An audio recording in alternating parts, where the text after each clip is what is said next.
Hey, hello, this is Kate. Today, March 2nd, Wednesday, I'm at Ben Chow's campaign headquarters. First, I'm very fortunate we have this opportunity to talk to Ben in person. I want to congratulate you for your big success. Thank you. I got the news you're the top 2. Yes. Tell us about is this a surprise win or it's kind of like what you expected? Yeah, I would say this. For our campaign, it was not a surprise. But for everybody else who underestimated us, it was a surprise. Why? Because we are the youngest campaign here. I'm 31 years old. I'm 5 months older than Lena Hidalgo, so I wouldn't be the youngest person in county government. But a lot of people, they looked at me and they said, you're too young. There's no way that you are qualified to even run for office. You need to work for 20, 30 more years until we trust that you would be someone who's qualified. But then I tell them my background, I'm not just someone who's young, I'm also someone who's worked at every level of government. Can I mention about last time, there has been no Chinese person or Asian American heritage in this position for a long time, right? Right. So what is significance to get an Asian American in this position? Yeah, it's huge. It's very important because we've never had an Asian American. Never in the history of Harris County government elected to Harris County Commissioner's Court, which is our government. And why is that important? Well, my personal story, I first got involved in campaigns when I was working for a family friend who was running for mayor of Sugar Land. Okay. And that was when I was in high school. I was about 15 or 16 years old. Okay. And I was so excited to go with him to, I was a lowly intern. I was traveling around putting yard signs in people's houses and traveling to town halls with him. And one day he invited me to join him for a town hall. And I thought this was going to be a great experience. But then when we got there, people literally stood up and told him to his face, in front of everyone else, that he was a communist because he was born in China. And they told him that he was not an American because he spoke with an accent. Wow. And then 2 weeks before our election day, our office burned down.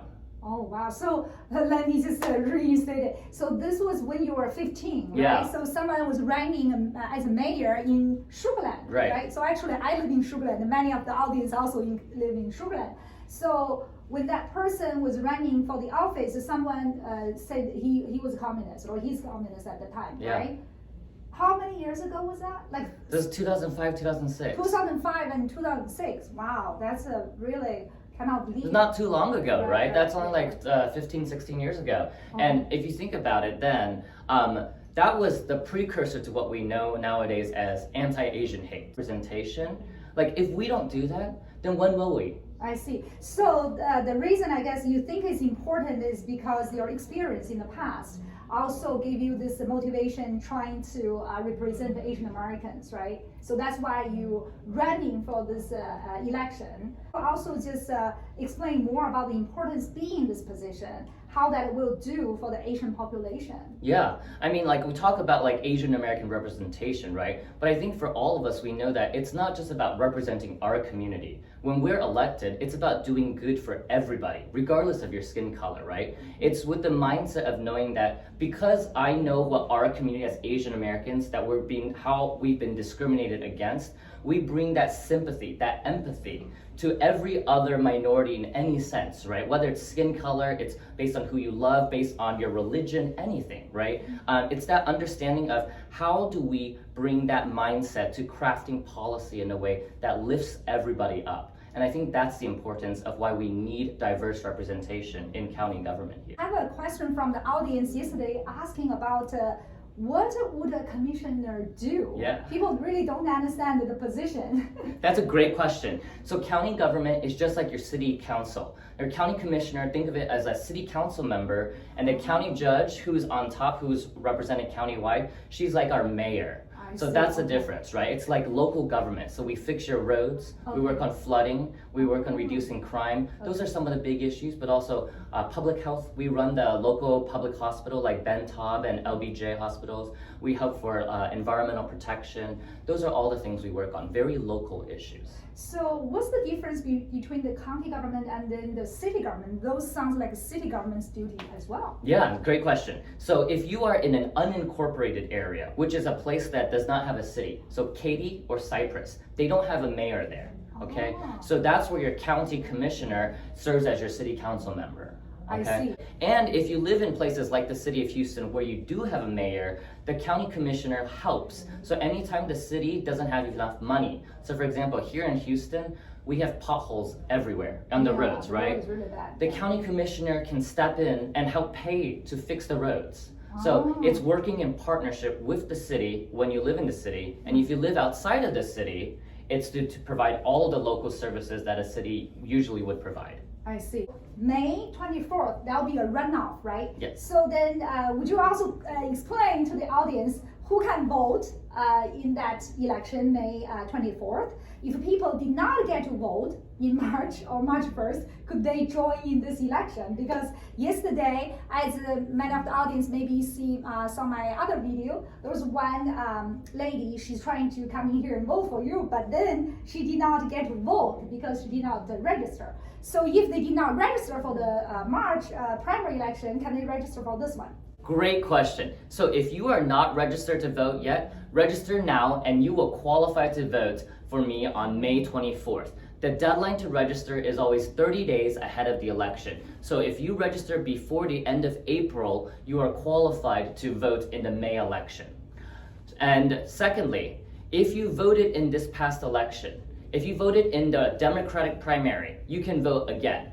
If you did not vote, you forgot to vote, or you didn't vote, you can also vote in the May primary.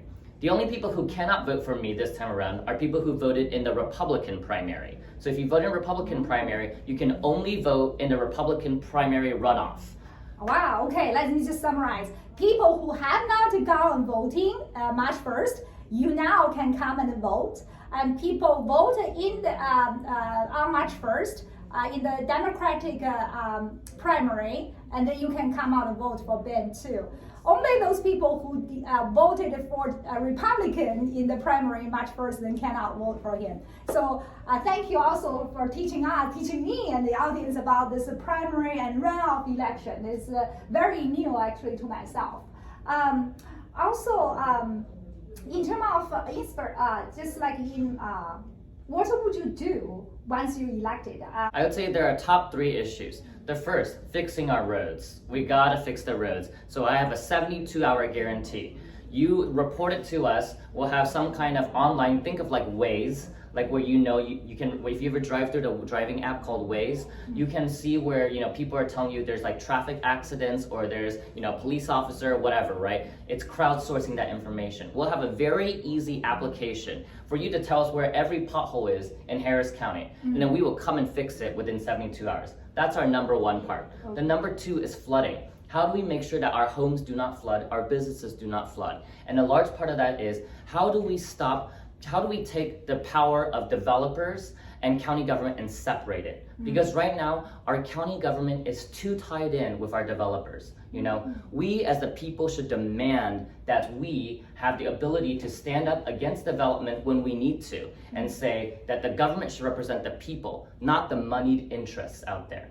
And the third is crime. There's an increase in crime going on right now across Harris County, but actually across the entire country. So what can we do to work with our law enforcement, our police officers, to ensure that we can decrease crime and at least work together with a lot of other parties to make sure our neighborhoods are safe again? Yeah, thank you so much, audience out there. As you hear from Ben Chou himself, talking about 3 priorities to fix our roads and fixing it within the 72 hours, and flooding, reducing the flooding, especially those homes have been flooded, and he's willing to do actual work to guarantee will not be flooded again. And number 3, reducing the crime. And thank you again, Ben.